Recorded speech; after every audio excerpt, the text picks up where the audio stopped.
Good morning. Well, I'm getting asked a lot of questions while I'm out here in Lofoten, so rather than just answer you all individually, I'm going to do a bit of a Q&A now and go through all the questions that I've been asked and give you some answers. So here we go. Number one, when do we back up fishing and return back to the camp for the night? Well, that's really dependent on two factors. A, how good the fishing is, and B, how long you guys want to stay out. At the end of the day, I'm an angling guide. I like to fish, so if you guys want to stay out till the early hours of the morning, that's fine by me. But really, we're only going to be doing that if the fishing is pretty good. So just bear that in mind. Number two, do we take food out each day? Of course, yeah. We could be out for up to 15 hours a day on occasion, so you will want to take some sandwiches, some snacks, crisps, chocolate, that sort of thing, just to keep you going, keep your energy levels up. So definitely take some food with you. Number three, what things are there to do in the evenings? Well, other than fishing, of course, which is going to be the main thing. It's a fishing holiday, so most evenings we're going to be fishing. But if you don't want to fish, if you want an evening off, there's a TV in the apartments here, which you can watch a film on. Into Leknes itself, you've got a bowling alley, a cinema, that sort of stuff. You can go shopping, so all the shops are open till 11 o'clock, so plenty of stuff to do it in the evenings, don't worry about that. Next one, when is the best time of year to target cod, halibut and coalies? So I'll answer that in three parts. Firstly, cod. I can only judge it based on what I know from my own experience and from people I've talked to, so I would say the best time for cod in the Lofoten Islands, especially the big ones, would be February, March. Simple as that. And then again, November can be quite good, but your real big ones, which are the scray cod coming down from the Arctic Circle, they're going to be here in February, March. So bear that in mind. For halibut, I would say we've got it pretty much nailed on with our months of holidays here, to be honest. So March, April, and then end of October into November. That'd be perfect time for big halibut, and I'll just say that, big halibut. For smaller halibut, you get them all the way through the year. As you can see from the last 3 weeks I've been here, which has been through from mid-October till the start of November, I've had, I think I've had 14 halibut myself. Pretty much every session that I've gone out to target a halibut, I've caught one, and I've also caught them on a few sessions where I haven't been targeting them. So definitely worth looking at October, but March, I think, if you want a real big one. And coalies they're a summer fish really, so July through till end of October, November. So I've had a few this time round. March we didn't have very many at all. So if you want coalies, I would definitely say go for the later dates in October and November, possibly even September. Next one, what are the essentials when it comes to packing for Norway trips? Well, it goes without saying, you want warm clothing. I've done a separate video on that, so if you want some information about the clothing to wear, watch that video. But other things to bring, stuff like lip balm. People often forget that. It is cold, it's windy out here, so you'll get cracked lips if you don't put lip balm on. Bit of moisturiser and stuff to save your skin getting too affected. But other people would like to bring bait or food. Food's a very good thing to bring with you because it's quite expensive out here. So what a lot of people do, and what I've noticed people do, is bring a cool box full of food out with them, and then they'll take fillets back home in replacement. But I'll go through that in a minute because that's another one of the questions on here. So the next one, I've never shorefished before, is that an issue? Not at all. We've got some real easy marks here, pier marks where it goes straight down into deep water, there's no snags. I'm here as your guide, so obviously I can teach you anything you really need to know. I can teach you the basics of fishing, get you casting properly, show you how to rig up the baits and stuff like that. So not a problem at all. If you haven't shore fished, feel free to give it a go. Next one, can I bring my own lures and fish them? Is there strictly bait fishing? There's not strictly bait fishing, no, and definitely you can do a bit of lure fishing. I've given it a little bit of a go on this trip, and had some nice results actually. I went to fish a deep water mark where I thought I'd catch a few pollock and stuff, and I caught coalies, I caught pollock, I caught ling, and I caught some nice cod actually on the jigs. The shads where I was, it's 50 metres deep, so I didn't really have any shads heavy enough to get down there. But I did try some deep spinning with a 2-ounce lead and a small savage gear reel, and I did get a few cod on that. So definitely worth bringing lures with you. And yeah, it just makes it a bit different, something a bit different for the day. Next one, are we allowed to bring fish home? So that's something I just touched on before. And the answer is yes. Every angler is entitled to 10 kilos of fillets to take home with them, and that is undocumented. Add on top of that the fact that where we are in Napstrand is a registered fishing camp. You can actually get documentation from here and from us at Sportquest that will allow you to take up to 20 kilos of fillets home.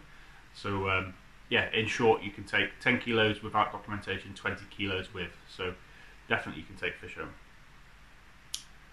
Do I need to take cash with me, or can I just use my credit card? I would always say bring a little bit of cash with you. It's you don't know, some of these places we're going are a bit out of the way, so they might not take card, but for the vast majority of places we're going to go, especially the main shops, you can definitely use your credit card or your debit card. So yeah, bring a little bit, maybe 500 NOK, which is 50 quid or something like that, or 1,000 NOK, something like that, and yeah, that should tie you over for the week. There's not really much to spend on. Next question.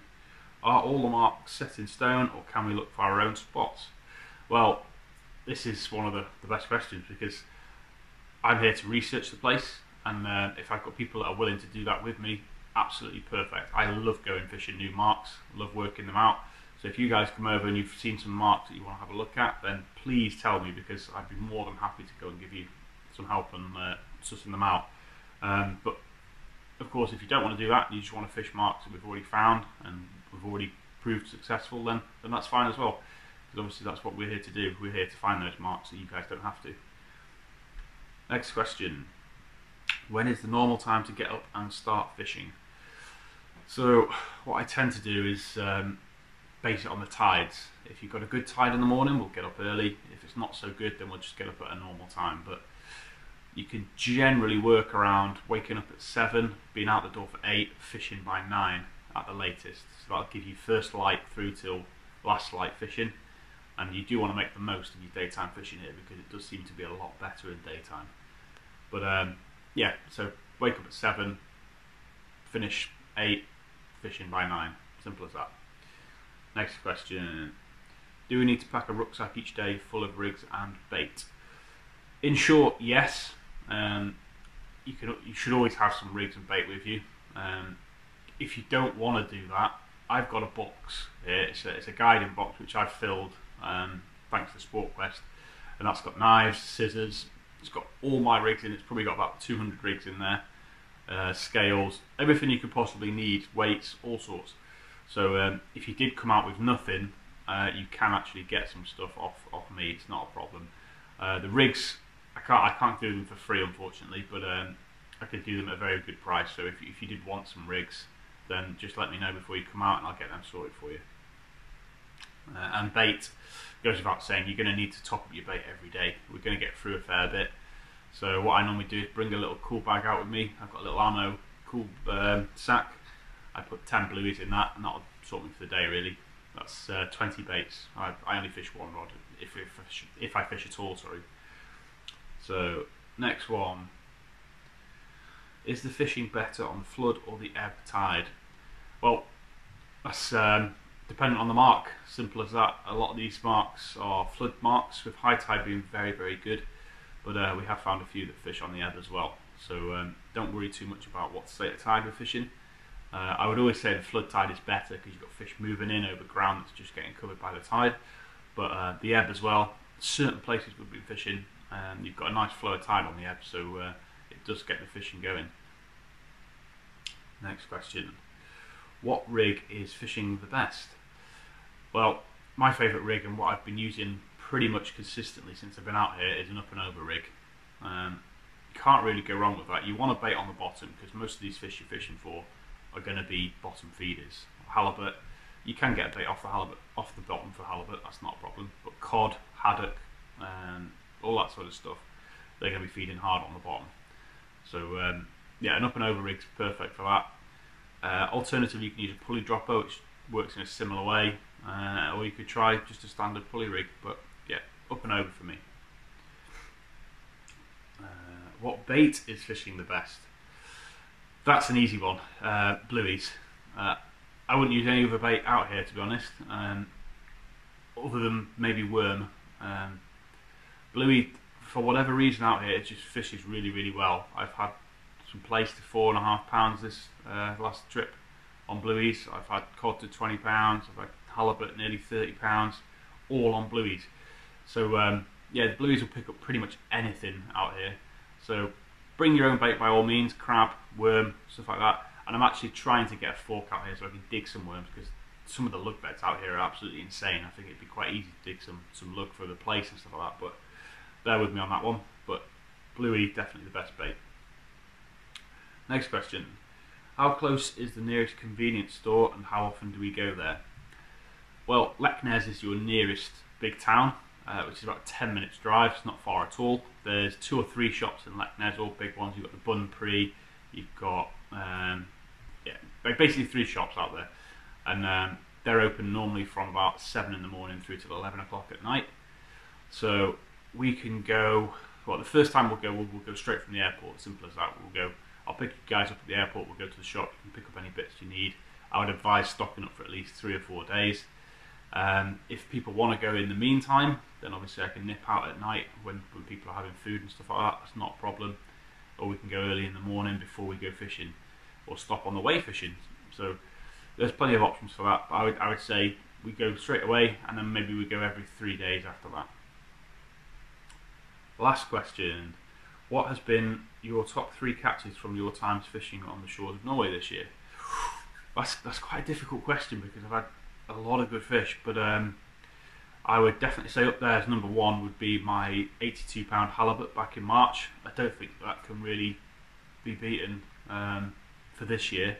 I'm hoping to beat it next year. I want that £100 next year, but that was probably the highlight of my year from anything. Doesn't matter whether it's Norway or not. That was a really, really good fish. I'm very, very chuffed with that. And even better, I caught it whilst I was on my own, so it's landed solo. It was yeah, it was a bit special, that one. My second best catch, ooh. So I was trying to get some bait by dropping some sabikis down the side, and as typically happens sometimes, the sabiki rod went over and I had a £30 cod. So yeah, that was one to remember, and I got a really, really good photo to remember that one, so I'm not going to forget it very often. Third, what's my third favourite fish? Ooh, it's a toss-up. I had some really nice pollock to about £13 on the lure gear at night with Julian, and to be honest, this trip I've had 2 plaice over £4. I love plaice fishing. I've always been brought up as a plaice angler. My granddad loves it. He fishes the Kingsbridge Estuary in Devon. That's his thing, plaice fishing. He's up them to £7.10. So I'm not quite at his level yet, but to catch one of £4.7 off the shore was really cool for me. Especially as it beat Ray's fish he just had at £4.1. he was giving it the big one because he'd beaten my PB, and then about an hour later I beat him again. So yeah, I think that £4.7 plaice would be number 3. So hopefully that answers all your questions. But obviously, if you have any more, just ask away.